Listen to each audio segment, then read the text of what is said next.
produces 60 million tons of milk with 100,000 people. You are condemning these people to poverty. If they're not employed, they're hanging out. So we need to move them.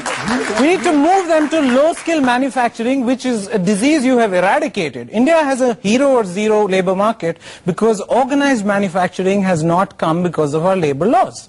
We would have had 35% higher organized manufacturing in India if the labor law regime recognized that job preservation is not a form of job creation. Can I answer that?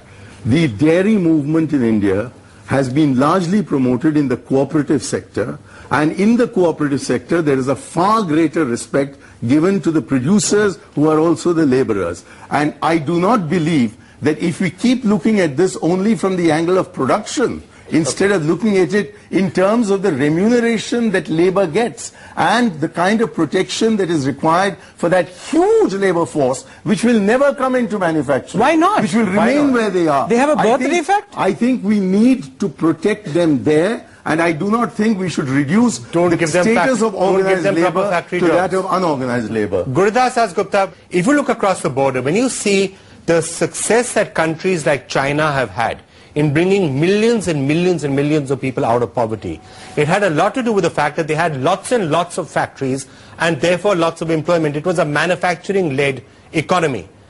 What is wrong with following China's labor laws? It is wrong to compare Indian economy with the Chinese economy.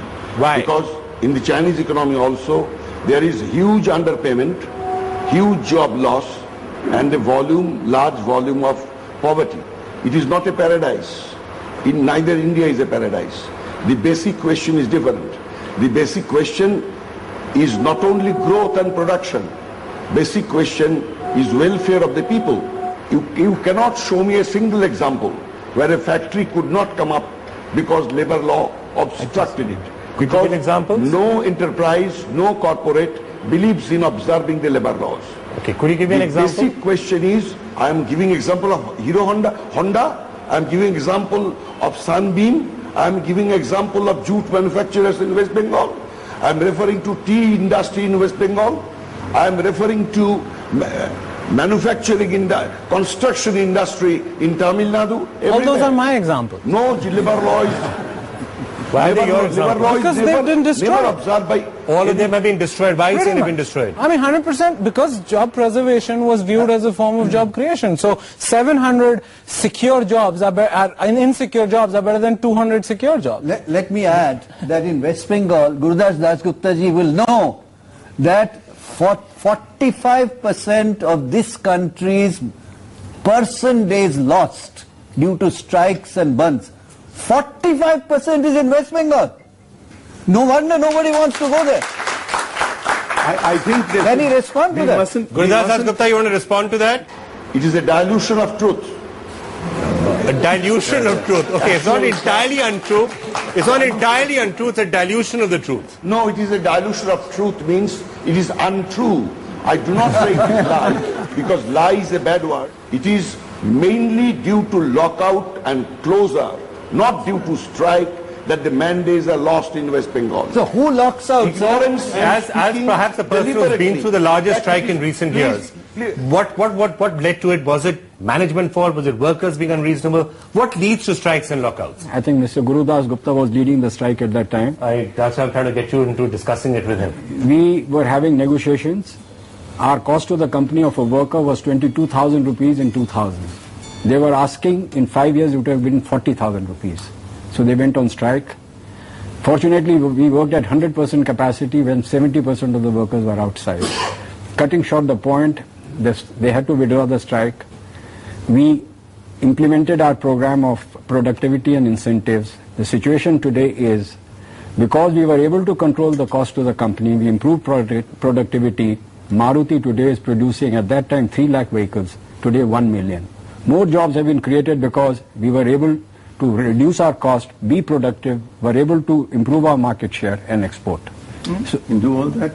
You can do all that without changing the labor laws. The point I'm making is that if we were to agree to all their welfare, which was to increase their salaries and packages by 100%, we wouldn't have been there. We had to control that. But the point I'm making Can I just say, let me now just look at it from the other point of view. The sort of thing, for example, the government is saying, and which is that you're worried about how much you're going to be paying the workers, how much you can increase their salaries and benefits by. But many companies in corporate India are today paying their CEOs, are paying their top management absolutely obscene salaries. Yeah. And that also would be doing as much to damage those companies as anything which you might be doing for the workers. I agree. That also should be a control, but this also should be reasonable. Not for a second am I saying that the workers should not be protected. I mean, let me just take my point which I just made a little forward. If you actually have to ever go for dinner in Delhi or in Mumbai to a 5-star hotel, you will see a number of young people driving up in very fancy cars. If you actually take a look at those people and take down their numbers and try and figure out which companies they represent, many of them are the promoters or involved with the management of companies that have actually gone sick. So there are lots and lots of cases where the companies are doing very badly, but their promoters and the industrialists who are setting them up are actually having a really good time driving around in Mercedes, not suffering too much. No. That's wrong.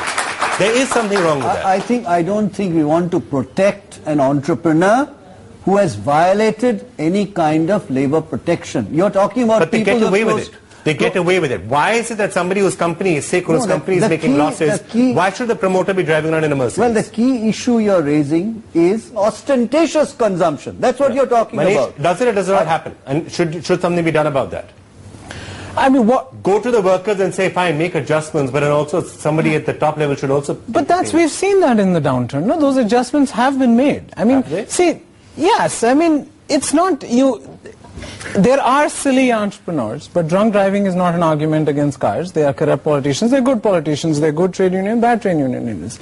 I mean, this broad brush of every entrepreneur and manager being a myopic vampire who can't calculate self-interest. I'm not saying every one of them is, just as you shouldn't make any generalization about trade unions, you should make any generalization about entrepreneurs also.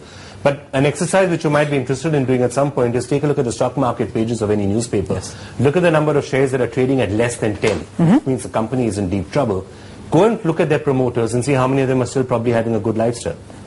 And there's a lesson in that. Agree, but there's one... Go and live in the slum. Can I answer that? No, I'm not saying they should go and live in the slum, but surely they should take part... If they are taking the rewards from a company that's doing well, they should take the... Vikram, if they illegally take those rewards, hang them. Do you agree with that? Can I just answer this? Yeah. In a competitive market today, those entrepreneurs who do not behave themselves and work accordingly will not be able to last. The examples that you are seeing, some of them may be doing it, but they may not be in the industry anymore. They'll soon be out. All right, fine. We'll wait to see if that is the case. I'm going to take a break at this point, but let's try and see if we can have some solutions, because while we've had a discussion on what the problems are and we don't have an agreement, is there some way that we can move this country forward? If this is one of the most important items on the agenda for this country to address, can we do it in a win-win solution? I'm not sure whether we necessarily find win-win solutions on a program called The Big Fight, but let's try in the next section.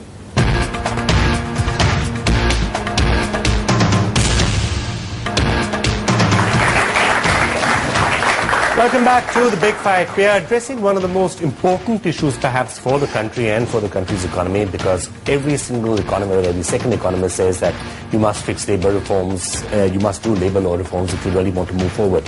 Not everyone on this panel is completely in agreement